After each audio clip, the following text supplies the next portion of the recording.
I'm Amy Mullen of Money Quotient, president of Money Quotient.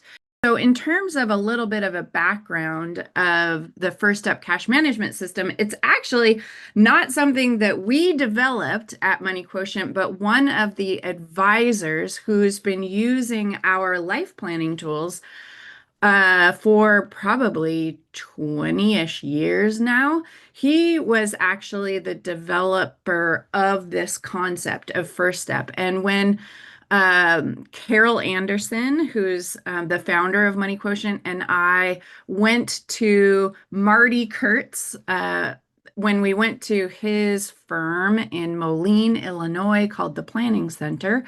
Marty shared this concept with us that he'd been using with his clients. At that time, he'd been using it for 25 to 30 years. It was a concept he came up with when he was a younger advisor, actually something that he personally used in his own life to help manage his own household money, but he started to teach that concept to his clients.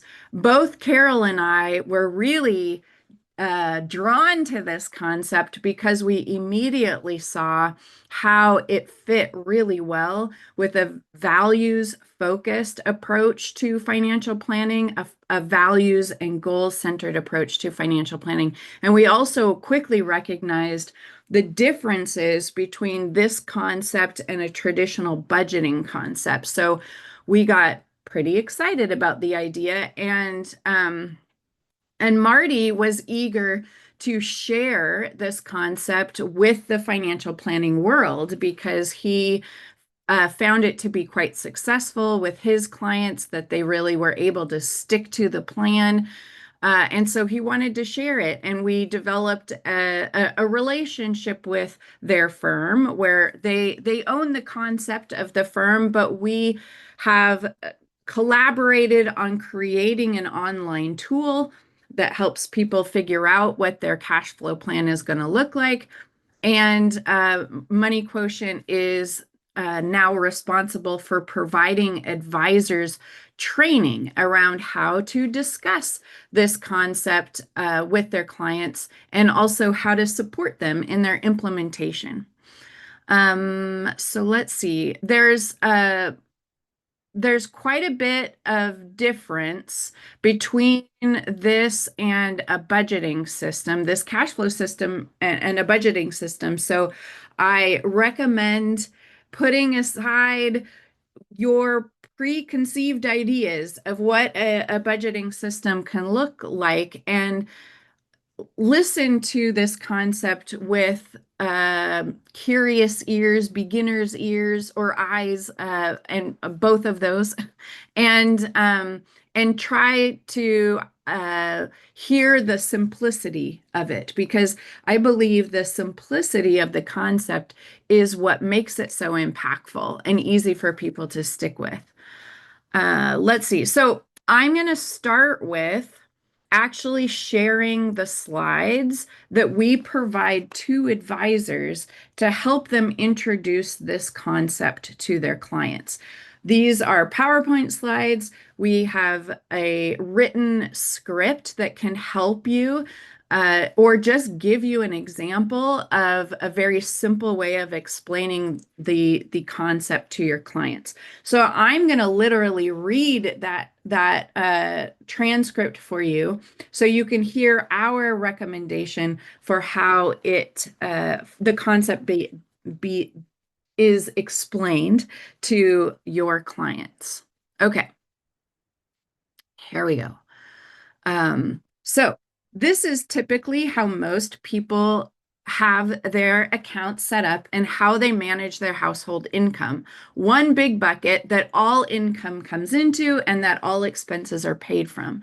These expenses range from fixed expenses like mortgage payments and utilities bills to expenses that vary, such as groceries, gas, and dining out. Having all of these transactions going on at once makes it difficult to really know when and where the money is coming and going. In addition, all the different ways of completing transactions, such as credit cards, checks, automatic deposit, and withdrawals, may increase convenience, but also complexity in understanding how money is flowing in and out of our lives. Imagine instead that we have three buckets of money rather than just one, and the money in each bucket is for a specific purpose. Our blue bucket, the static bucket, will hold money that will pay for things that we have purchased in the past or agreed to pay for in the past.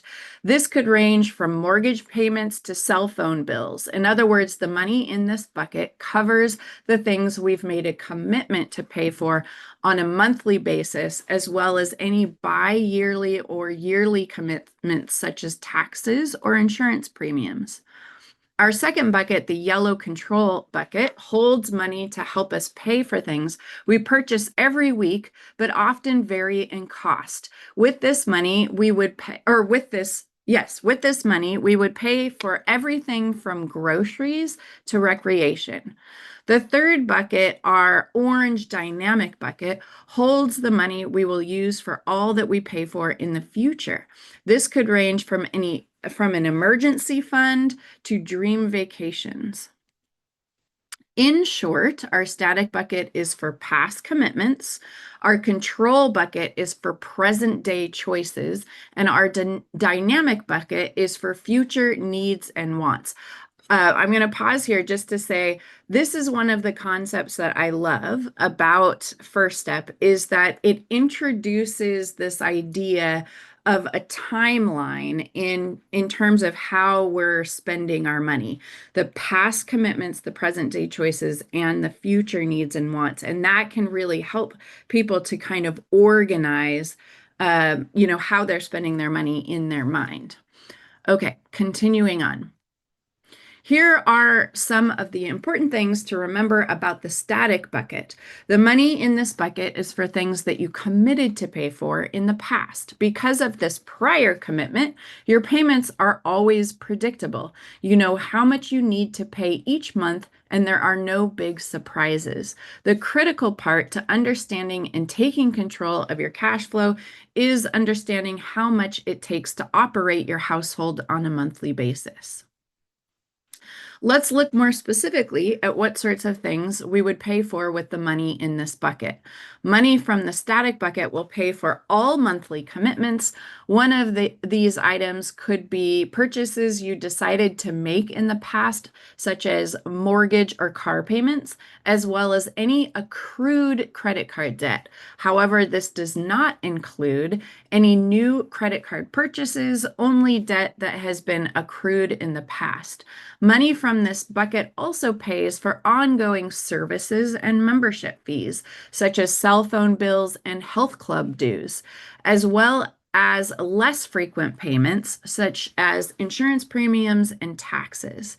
In addition, if you decide you'd like to donate money on a monthly basis to your favorite charity, you can make this a part of your static bucket as well.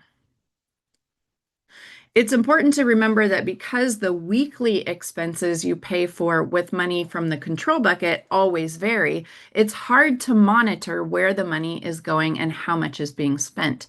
Deciding on a set amount ahead of time that you put into the control bucket each week can help you manage these hard to track weekly expenditures and make sure that you're not overspending.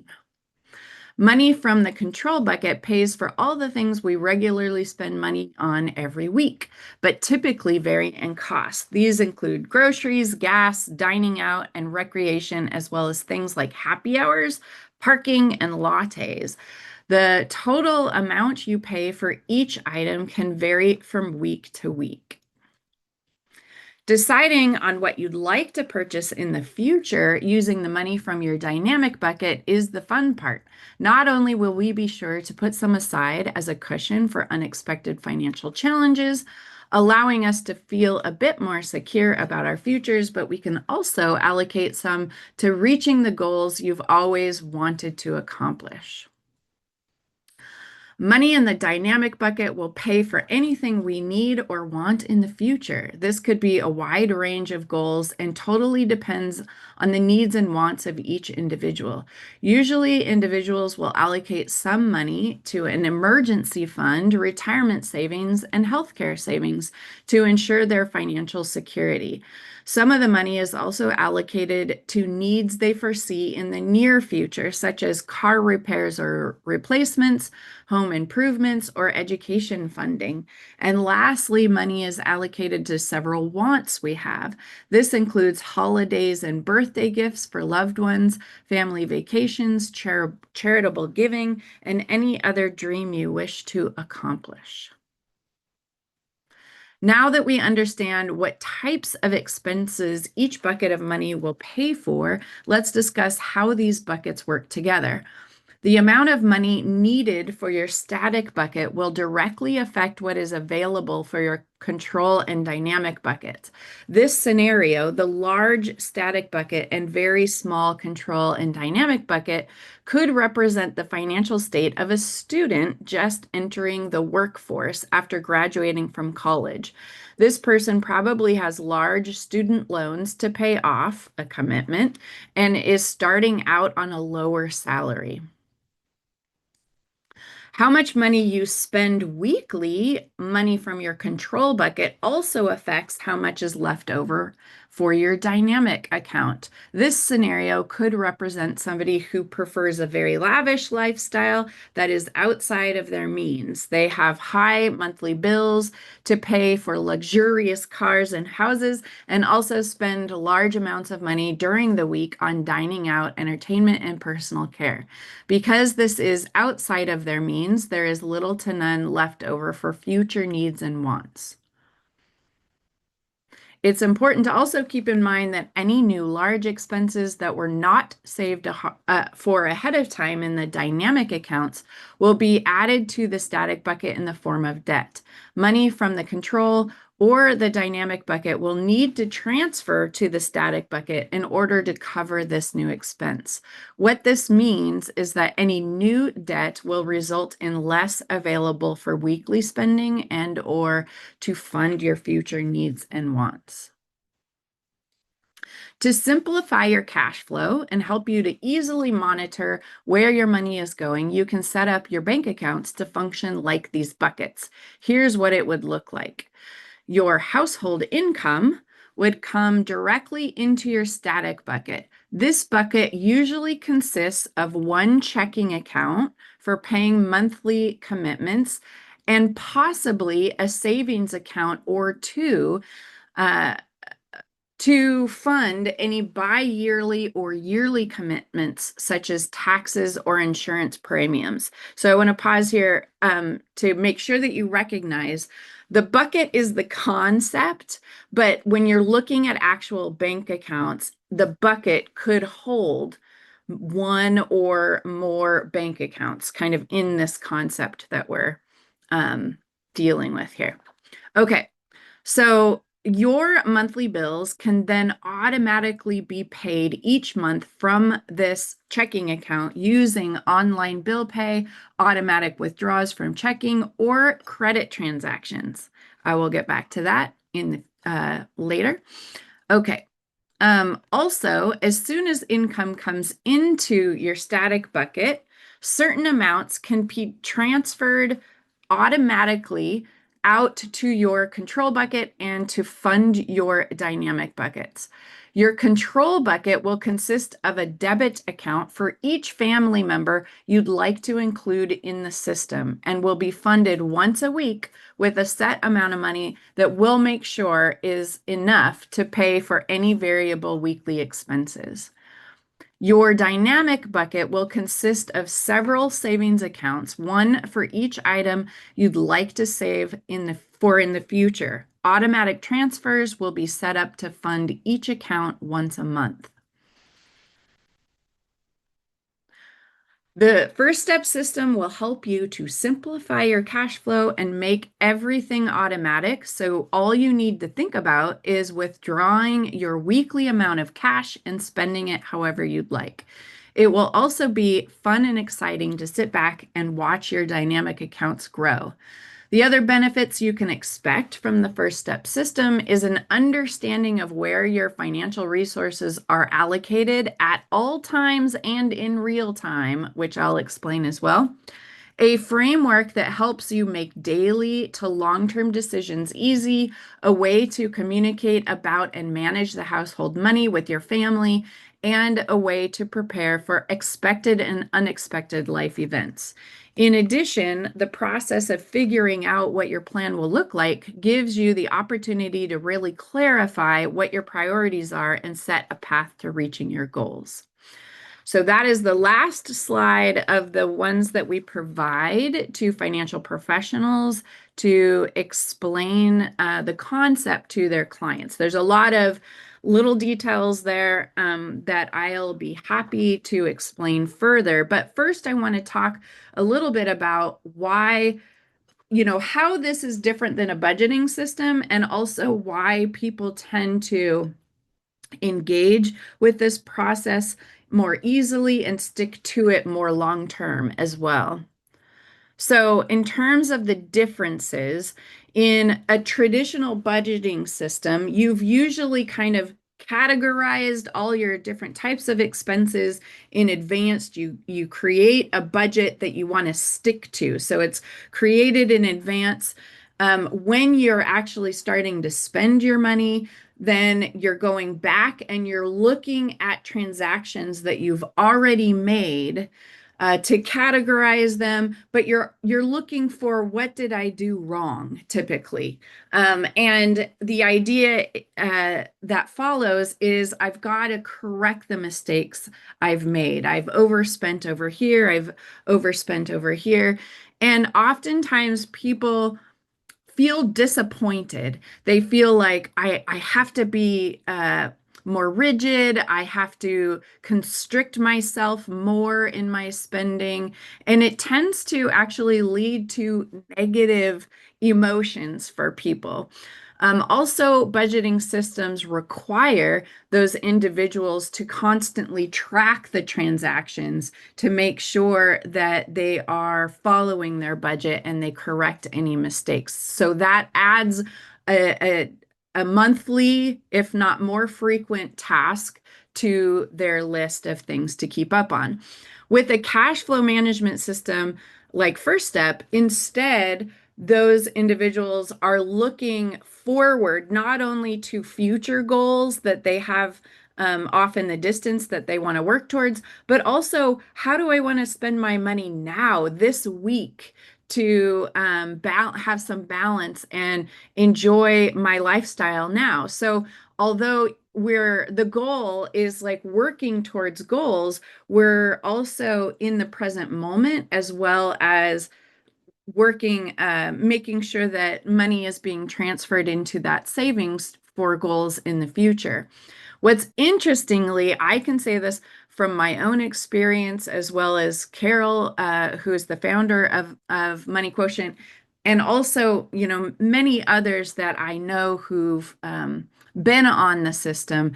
What's interesting is because your control bucket is refreshed with a chunk of money every week, suddenly you feel like you have more money, even though it's the same amount of money.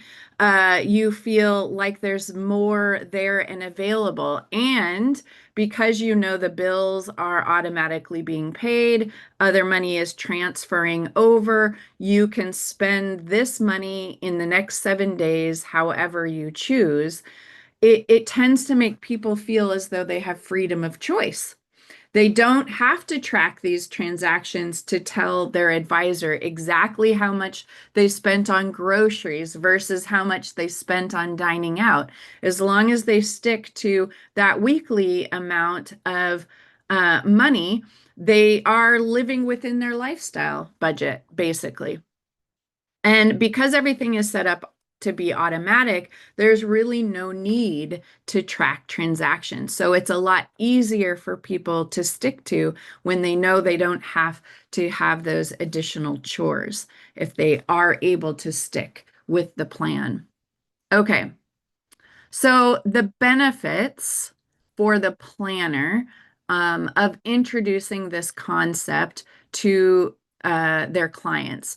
First of all, it's easily customizable to the client's lifestyle. In fact, I highly recommend letting them lead the way when they are deciding which expenditures belong in which buckets, because they're going to do that automatically with how they live their life every day.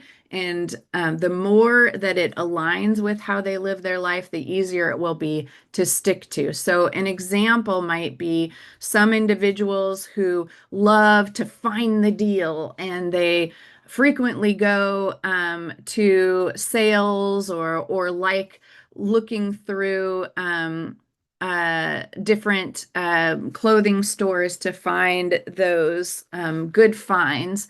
Because it is an activity that they enjoy, you might want to make sure that there is a little bit of that spending money within their control bucket that allows them to enjoy that activity that they like to do. Other people, like myself, really does not enjoy going clothes shopping. And so for those individuals, there might be an account within the dynamic bucket where you build up money for a major clothes shopping trip where you try to get a lot of new clothes all at once. So that's what I mean when you can easily customize depending on their behaviors and the way that they like to live their life.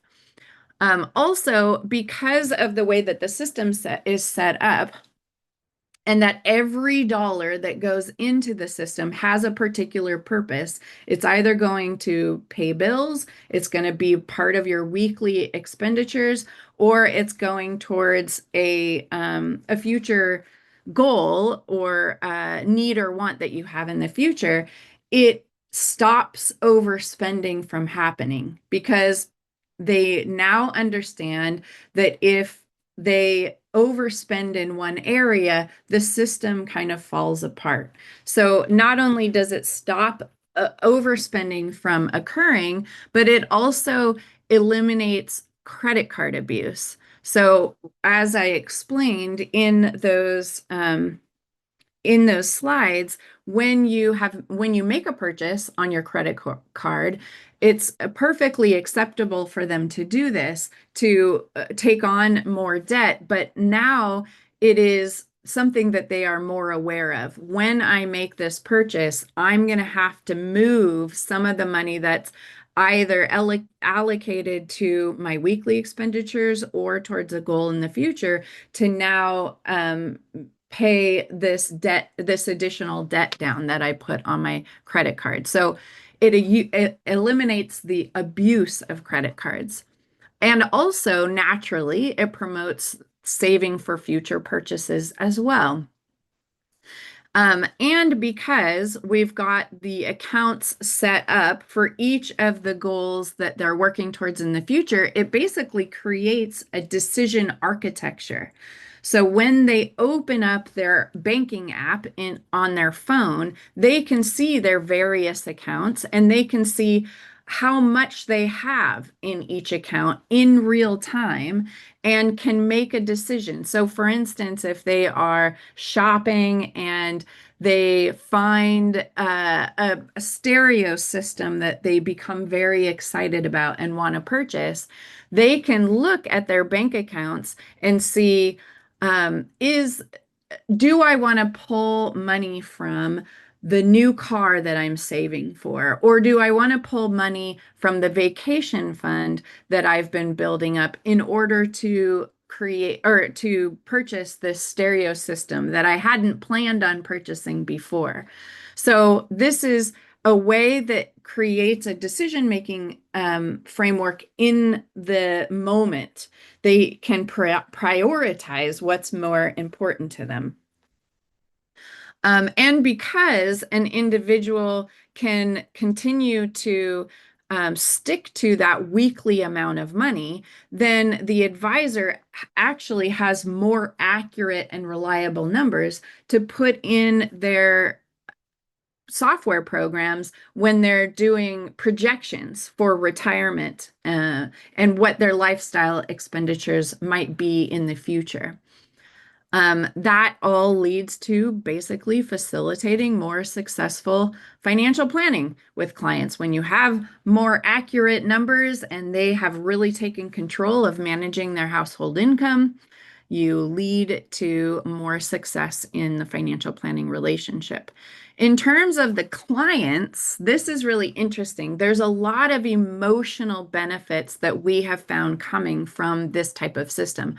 One, because everything is set up automatically, there tends to be a peace of mind that people feel knowing like, okay, I'm not accidentally spending the money that I really should be saving, because that has all been set up to happen. All I know is I can focus on this weekly amount of money and I won't be messing it up. I won't be accidentally spending things that should go to the bills or to my savings. And because they don't have to track transactions with that weekly amount of money, then they feel a freedom to spend how they choose. They know their limits. And they don't have to be concerned about being judged about their choices on how they spend their money, because the tracking of transactions doesn't need to happen any longer. There also tends to be a level of excitement that people feel and a motivation to stick to the plan. As they see each of those dynamic accounts growing closer and closer to the goals they've set, then there tends to be more and more motivation to continue to stick to the plan.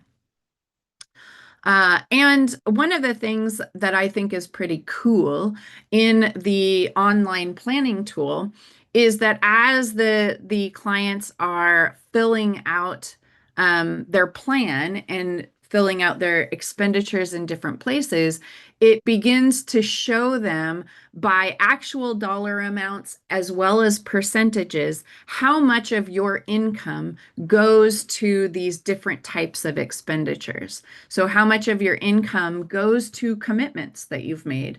How much of it do you have available for lifestyle spending during the month?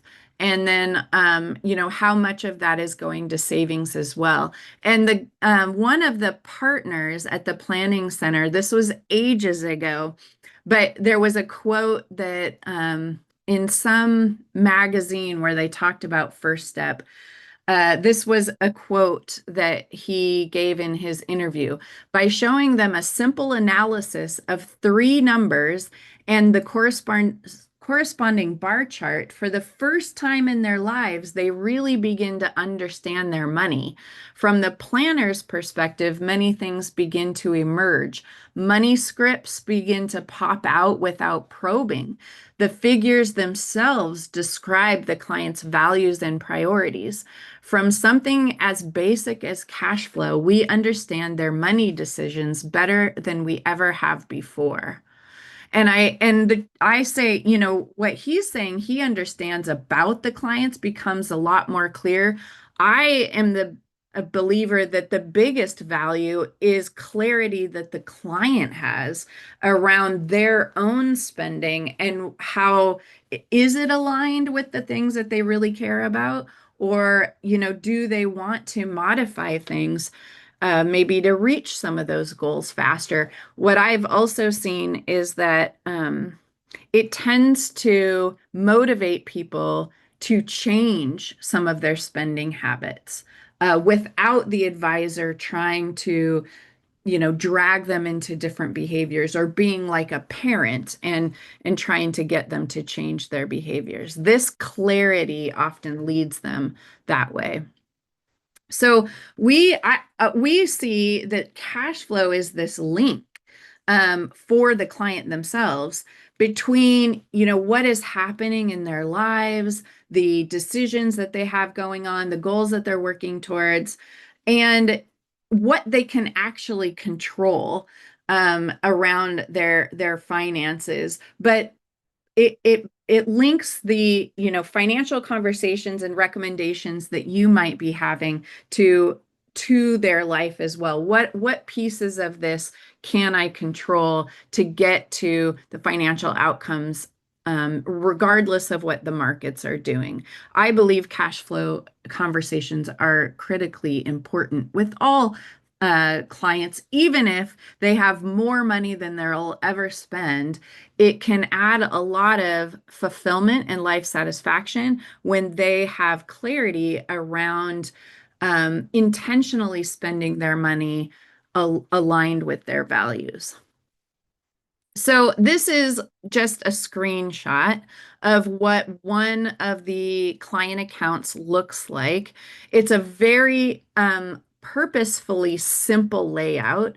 We wanted to keep things quite clean and easy to navigate. So a client, there's just 4 areas that you click on these bars for them to go into the different areas. Right now, what you're seeing is the income area, where the client can put in their different sources of income. And then you would go into the static bucket where you would start listing out the various commitments you've made. And basically, as they're figuring out their plan, this bar chart grows and moves depending on depending on the income you put in and the different types of expenses. But you can see this is an example of a person who is overspending. So what remains after they've entered in is on a monthly, they're overspending by $636. So what that means is they're going to have to make adjustments there, cut back possibly on any one of the areas. Maybe there's some subscriptions that they will cancel, but the decision is up to them. They have the autonomy. This gives them some control, and it gives them a way to understand exactly where their money is going. One other feature that our online planning tool, notice that I don't call it like a software program. It doesn't aggregate accounts. There's no third-party linkage. It is really a planning tool. How do I want my plan to look? And this piece of it also allows them to do scenario planning, which I think is one of the most valuable pieces. So they have their current plan, but they could duplicate that plan and then name it something else and go in and change some of the expenditures. So you can see this person maybe was considering buying a vacation house. What would that additional mortgage do to their lifestyle or their savings? Joe is considering changing careers, which would likely come with a different income. Or maybe they are knowing in the future that they're going to need to be supporting an aging parent. So in advance, they can see what will this transition or this decision we make, how will that affect our lifestyle and our cash flow? And it also has the ability from a high level to compare two plans. So in this situation, they didn't change how much they were spending, weekly spending, and they didn't change their dynamic savings, but the mortgage on the vacation home means that their static expenses are higher, and so they see that this is the amount of adjustment they'll have to make in order to make that happen. Okay, so that is basically showing the concept of how it works in terms of what it looks like to license this module. Is we have a $400 like initial fee to get things set up. And that includes setting up your administrative account that has 100 client accounts within it. So you would be setting up a username and password for the clients that you would want to provide an account to. If you go over 100 accounts, then you can have an additional 25 client accounts for an additional $10 a month. We also provide two 60-minute consultations. That's with me. And I will talk mostly about the communication part of it. How do you introduce in an effective way? How do you introduce this concept to clients in a way that they feel motivated and engaged and want to follow through on the process? And how do you support them in that implementation? That's mostly what we talk about in those consultation meetings. And we also have a number of practice management resources that we provide as well. I talked about the PowerPoint presentation. There's a marketing flyer they can use, and also some articles about cash flow, the importance of cash flow that you could use in a blog or a newsletter or send out individually to clients as well. So for information, or if you want to test out one of the client accounts just to play around with it, or you'd like to move forward with licensing, you can reach out to Jim at moneyquotient.com, and he will make sure those things happen for you. I'm going to put this last slide back up because this tends to have the most questions about how the system actually works. And let me see if there aren't, feel free to unmute yourself if you have a question or raise your hand. I can also share with you some very common questions I get as we're waiting for you to see if you guys have any questions. Stacy and Cecilia, thank you for joining us. So yeah, Stacy, thank you. Yeah, I was just saying thanks, Amy. Thanks, Jim. Actually, you answered all of my questions as you were going through the presentation. So as I was typing, the answer came up in the next slide. Oh, awesome. Great. Yeah, No problem. and Jim, I don't have questions either, but I would love to know what the frequently asked questions are because maybe I'm just not thinking about something. Sure. Well, the frequently asked questions, whoops, I didn't mean to do that. Go back. One is typically around the use of credit cards. So, because a lot of advisors feel that they're, rather than having debit accounts for that weekly expenditures, that they might get pushback from their clients on using a debit card rather than a credit card, or pulling cash out. And the truth of the matter is that basically the system will fall apart and will no longer be something that doesn't require tracking of transactions if the client uses a credit card for the control bucket. And the reason is because there's a limit, right? So with a debit card, like for me, for example, I give myself $350 a week. And that will cover anything that I want to do, groceries, gas, going out with friends, doing different things around my house or whatever it might be. But I have a limit. If I were to use a credit card, I could easily go over that limit. But to find out how much I overspent, again, we're back to correcting mistakes, right? So if that would require me to track the transactions to make sure that I don't exceed my weekly limit. But if you have a debit account, there's a hard stop there. You can, however, use, and I highly recommend this to lots of people because I do this myself.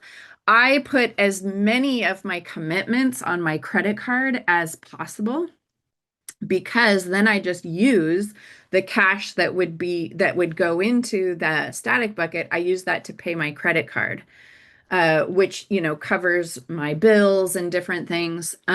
There are some things where they won't allow that. Like I think some of the utilities, they don't allow credit card use. But as much as possible, I put on my credit card because then I'm racking up miles, every month, a significant amount of miles every month. Um, and it's the same money that just goes, and also I mean, this is probably not an issue for most financial planners clients, but it is also a way you can easily build credit scores up too, is you've already got the money to pay for those things, so you can put it on the credit card and there you go.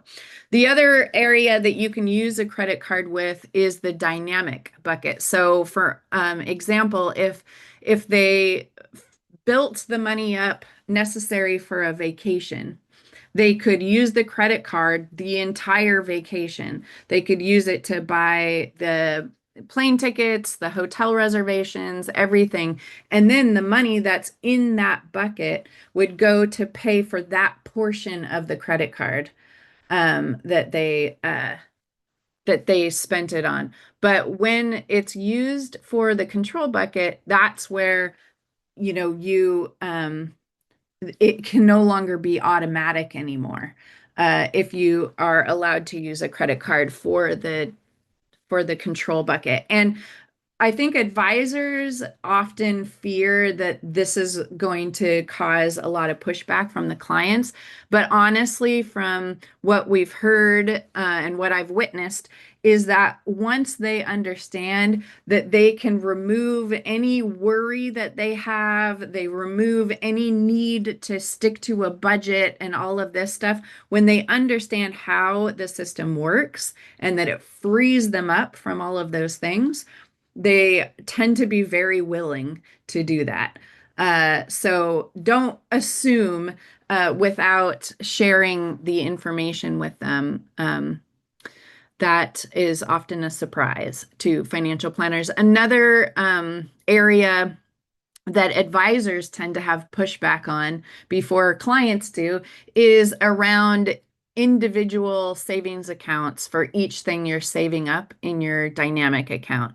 And again, this is critical to the automation as well as the decision-making framework. So if you were to have fewer one or three or something like that, and in one bucket represents several goals they're working towards, then they still have to track. They still have to say, okay, within this bucket, I have saved this lump of money. How much of it is for the car? How much of it is for the vacation? So without it being separated, absolutely separated, they won't be able to go and look at their account in real time and say, oh, I've got this much towards vacation, this much towards my car, this much. So the decision-making framework breaks down, as well as the automation breaks down. And like I have 12 savings accounts. And basically I have set up automatic transfers that happen from my checking account to those 12 savings accounts at the end of the month, because that's when all of my income for the month has entered my account. So I know the whole month's worth of income is there. So at the end of the month, all the amounts that I want to transfer happen automatically. Um, and and there's usually questions around banks. I know that if if a bank tries to charge you fees for extra savings accounts, that I mean, that's completely unnecessary. And I might consider changing banks if that's the situation, because savings accounts should not cost extra to have. I know that oftentimes checking accounts cost extra if you have more than like two, I think, something like that, for a one person. And but I know like Chase has a way of having sub accounts broken out pretty easily. I use USAA and basically just said I need this many accounts I don't need to receive statements for them because if you think about it, I'm just putting one deposit into these accounts each month. There's nothing to reconcile. I don't need to look at any statements, and I don't need a card for each of those accounts because I'm going to transfer the money when I'm reached the goal.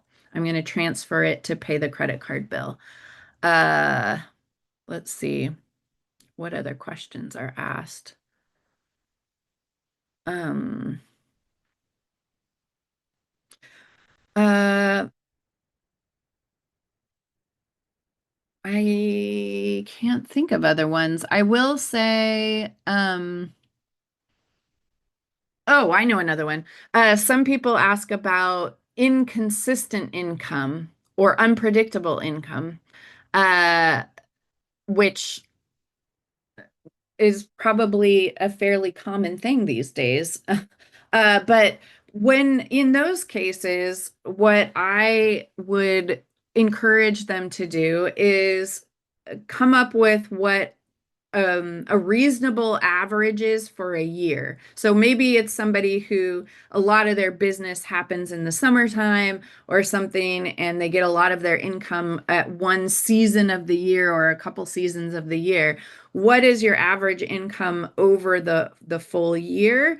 And then figure out your first step system with the yearly amount of income in terms of how you set up the bank accounts. Imagine that you have a funnel above. So all your income comes into a funnel, which is a separate savings account. So all your income comes into the savings account. That savings account drips into your system, an even amount across 12 months. So in the high season of income, it's being captured in that funnel, but it only drips the appropriate amount to spread it across the 12 months. So that's how I would handle it. Again, an additional savings account. So it does take a little bit of work up front to get the account set up and the transfers to happen automatically. But man, once it does, I'm telling you, it is very nice for the clients to relieve themselves of those worries, the bills, the savings, and just really focus on 7 days and how am I going to spend this money this month? Um, uh, so, okay, I'm assuming that the variable income and commission-based type stuff, that probably helped answer that question. Okay, great. Well, we are here for you. If you have additional questions, you can direct them towards Jim, and he can help set up a new First Step license or a demo account. Otherwise, thanks for being here.